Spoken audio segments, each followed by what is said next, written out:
आपण माने देखिछन्ति बजेट गतकाली परिवेषण ହେଇଛି ତାର ଉପରେ ଚର୍ଚ୍ଚା ମଧ୍ୟ ହେଇଛି। ମୁଁ ବରଗଡ଼ରେ ଗତକାଲି ମୋ କାର୍ଯ୍ୟକ୍ରମ ଥିଲା ସେଥିପାଇଁ ଉପସ୍ଥିତ ନଥିଲି, ତେଣୁ ଆଜି ଆପଣମାନଙ୍କୁ ବଜେଟ ସମ୍ବନ୍ଧରେ ଦୁଇ ପଦ କହିବି। ସରକାର ବଜେଟ ଗୋଟେ ହାତୀ ଭଳିଆ ବଜେଟ କରିଛନ୍ତି।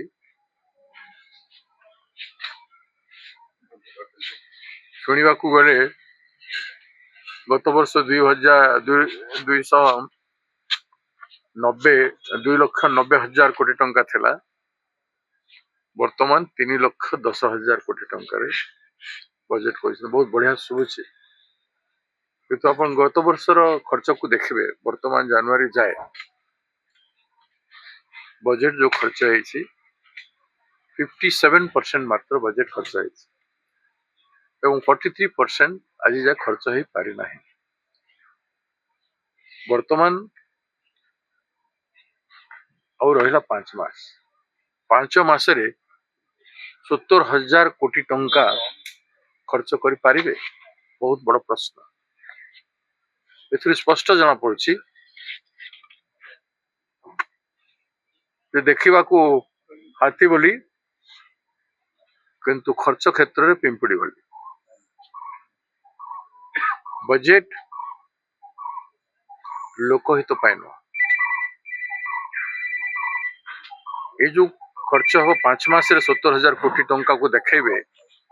केते भ्रष्टाचार हम, केते दुर्नीति हम, ताको आपण कल्पना करो। मार्च मास बिल उपरे बिल कटिब लोकंकर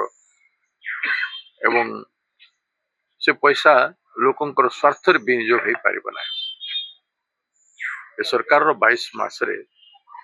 शिक्षा रे देखंतु, स्वास्थ्य रे देखंतु,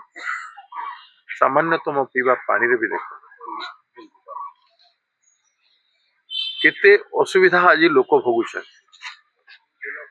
ओडिशा राज्य रे बेकारी हार देशर सबुठु हाएस्ट। चाषी मानकर धान किणा हे पारु। ए बजेट रे चाषी मानकर मंडी व्यवस्था को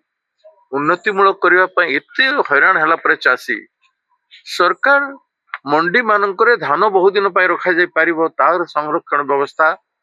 मंडी विकास व्यवस्था करिना एवं धान संग्रह हला पर धान को रखिबा पय बड़ बड़ गोदाम रो आवश्यकता रही है। हजार हजार गोदाम रो आवश्यकता रही है। लक्ष लक्ष टन धान को रखिबा पय हजार हजार गोदाम दरकार है, किंतु गोदाम रो व्यवस्था नहीं बोली आज धान भी सरकार किणु पारना। धान रखिबे कोठी? वेयर हाउस निर्माण करना। चाषी मान को जो फैसिलिटी देवार कथा से सब जिनिस किछे ने। संपूर्ण भाव रे सरकार चाषी मारण नीति, बेकार युवक मानकर पाई ना मारण नीति, शिक्षा क्षेत्र कहतु बाहा बाहा नेबा पाई विश्वविद्यालय गुड़े को खुला जाउछि, किंतु विश्वविद्यालय रे 50% रु अधिक विश्वविद्यालय मानकरे आपण देखिबे अध्यापक नाहंती किंबा लैबोरेटरी असिस्टेंट, आवश्यक परिमाण इक्विपमेंट आदि किछि नै। बिल्डिंग आ तार पेंटिंग हेछि एवं तारी विश्वविद्यालय कर देले कोन मेडिकल कॉलेज गुडा को जो घोषणा कर दैछन्ते आपण देखंतु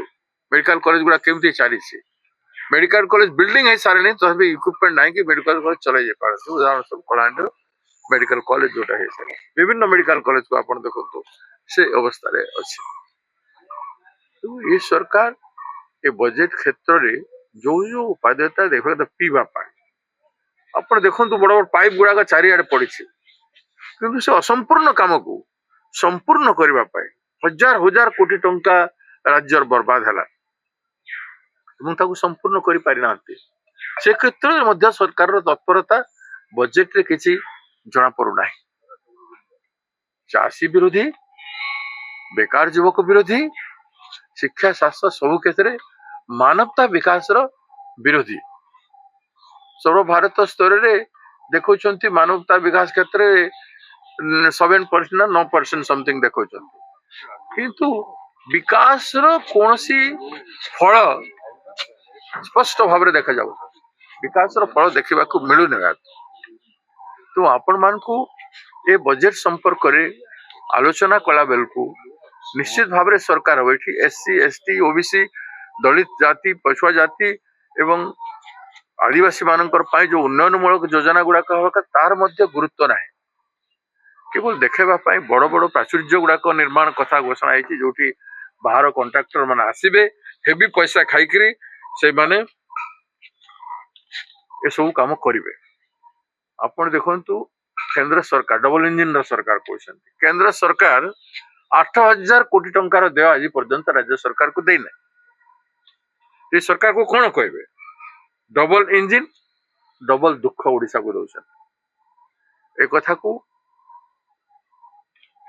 इग्नोर करा जाई पारिबो नाही जे जो बड़ी भाव में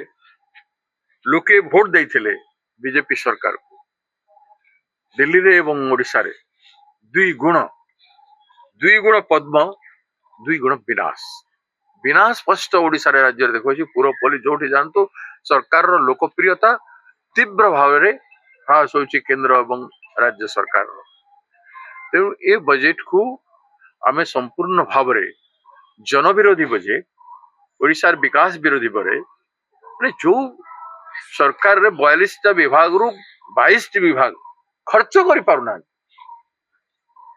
50% रु अधिक पैसा खर्च करि पारुना वर्ष शेष हवा जाउछे इथे कोन आपण आशा करिवे एठिकार विभाग माने काहे के तत्पर नहंती एठी कोन गवर्नेंस अछि के नाही से कथा बहुत बड़ प्रश्न उठे मु मते कही जे सरकार अच्छी तो पुणी थे से प्रश्न उठे जे सरकार अच्छी तो ये सब कथा कहीं देखा मिले कहीं खर्च हो पारने बोली भाबुचंदी मु भाबुची एमानकर विभिन्न प्रकार उत्सव बनैबारे विकास रो उत्सव सुशासन रो उत्सव तांकर गोटे वर्ष रो उत्सव 2 वर्ष रो उत्सव एवं जेते उत्सव जिला मानकर उत्सव चली सबु जिला मानकर देखिए आप उत्सव चली सबु मंत्री से मंत्री मुख्यमंत्री समस्ते सबु जिला उत्सव मानकर बस उत्सव मानकर जदि प्रशासन रो शीर्ष व्यक्ति माने समस्ते व्यस्त रहिबे जिला प्रशासन ठू नहीं करी विभाग देखिए गोटे गोटे उत्सव रे 10 दिन 15 दिन 5 दिन होउचे उत्सव किंतु 2 मास 3 मास धरिक समस्ते काम करछन सब काम छाड़ी कर उत्सव कर आपण जानतो देखंतु मु गोटे उत्सव जे कि मु जहा देखुची उत्सव ओरिएंटेड सरकार हेबो बेले काम ओरिएंटेशन केमति हेबो तेणु सरकार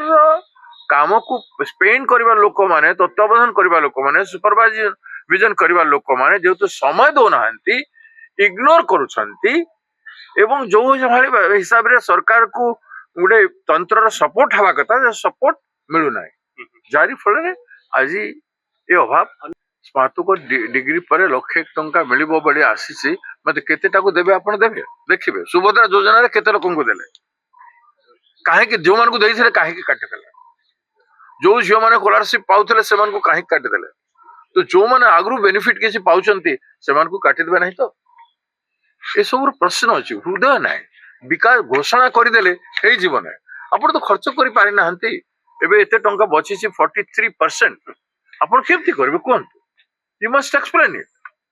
आपण खर्च करि पारु नाहंती अथच बड़ कथा को से कहली बेले अति बढ़िया बजेट एवं पिंपुणी भली खर्च लोक बेनिफिट केमति पाइबे जो मानको पाई बजेट आपण घोषणा करिसंती बाबा नेवा पई सेही वर्ग बेनिफिट केमति पाइबे वास्तव रे से माने पाइले तो पैसा पाइले तो ऐसा तो चिट फंड पैसा लोक पाइ ना पैसा दे 50,000 देबु 16,000 योजना रे 2 वर्ष रे कहिथे वर्ष को 25,000 पड़िया कथा 10,000 टंका दउछंती हेबो 300 यूनिट बिजली 300 यूनिट देबो बोली कहिथे 300 यूनिट बिजली कथा उल्लेख ना करिना बजेट रे एबे घोषणा करिसंती कॉर्पोरेशन इलेक्शन म्युनिसिपल इलेक्शन 28 टी एनएससी म्युनिसिपालिटी रे इलेक्शन हबो तथापि मन जानू नाहंती जे शहर मानकर लोक 300 यूनिट बिजली न देले केमति करिवे केबे जानिबे माने ऋणर भार एते जोर रे बढ़ी सारलानी घोषणा करवाटा बहुत सहज ऋणर भार 90,000 कोटी टंकार ऊर्ध्व है सारलानी प्रति लोकन को ऊपर आपण देखिबे 27,000 ऊपर समस्त ऋणी ओडिसा लोक की बजेट ओडिसा को खोखला कर दो ना मानव संबल को खोखला कर शिक्षा स्वास्थ्य एवं कृषि जो आमर मेन जिनिस जो नहीं कि आम जो मान को संपन्न कले आम राज्य आहरी संपन्न हेबो व्यक्तिर विकास हेबो समूहर विकास हेबो से सब योजना को ଆପଣ ଛାଡି ଦେଇକିରି ଆପଣ କେବଳ ଯୋଜନା ଏଇଭଳିଆ କରୁଛନ୍ତି ଯୋଜନାରେ ଲୋକ ଟିକେ ଖୁସି ହେବେ କିନ୍ତୁ ବାସ୍ତବରେ ଦୁଃଖର ଜୀବନ ଯିବେ। ମୁଁ କହିଲି ପରେ 2 ଗୁଣ ପଦ୍ମ 2 ଗୁଣ ଦୁଃଖ। এটা হচ্ছে ଏ ବିଜେପି ପାର୍ଟିର 2 ଡବଲ ଇଞ୍ଜିନ ସରକାରର କଥା।